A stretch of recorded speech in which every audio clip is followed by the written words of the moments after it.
അനുമോൾ ഇന്ന് ഞങ്ങളുടെ എല്ലാം അഭിമാന വാചനമായി മാറിയിരിക്കുകയാണ്. ഒപ്പം അതോടൊപ്പം തന്നെ ലോകത്ത് തന്നെ ശ്രദ്ധേയമായിട്ടുള്ള ബിഗ് ബോസിലൂടെ മിന്നുന്ന താരമായി നിൽക്കും.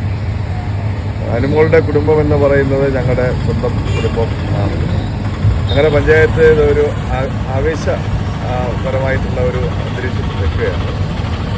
തികച്ചും നല്ല കലാകാരിയായി തന്നെ ഈ ചുരുങ്ങിയ കാലം കൊണ്ട് വളരെയധികം പ്രശസ്തി ആർജിച്ച് വരുന്ന അനുമോൾക്ക് ഇത് ഒരു വലിയൊരു ചുവടുവെപ്പ് കൂടെയായി മാറുകയാണ്. ഞങ്ങൾ തികച്ചും ഒരു ഗ്രാമീണ മേഖലയിലുള്ള പഞ്ചായത്താണ് ആര്യനാട്. ആ പഞ്ചായത്തിൽ നിന്നും ഈ ബഹുമുഖമായിട്ടുള്ള കഴിവ് തെളിയിച്ചുകൊണ്ട് ഒരു നല്ല പ്രതിഭയെ വാർത്തെടുക്കാൻ നമ്മുടെ നാടിന് കഴിഞ്ഞു എന്നുള്ള അഭിമാനവും കൂടെ ഈ അവസരത്തിൽ ഞങ്ങൾ പ്രകടിപ്പിക്കുകയാണ്. അനുമോളുടെ ഈ വിജയം മുന്നേ പ്രതീക്ഷിച്ചിരുന്നു. അനുമോള് തികച്ചും ടാലൻ്റായിട്ടുള്ള ഒരു വ്യക്തിത്വത്തിൻ്റെ ഉടമയാണ്. അതുകൊണ്ട് തന്നെ അനുമോൾ ഇതിൽ രംഗപ്രവേശം ചെയ്യുമ്പോഴും ഞങ്ങൾക്ക് വളരെ പ്രതീക്ഷയുണ്ടായിരുന്നു. അത് അസ്ഥാനത്താവില്ല എന്ന് തന്നെയാണ് ഇപ്പോഴും ഞങ്ങളുടെ മുമ്പിലേക്ക് നിൽക്കുന്ന ഒരു അവസ്ഥ.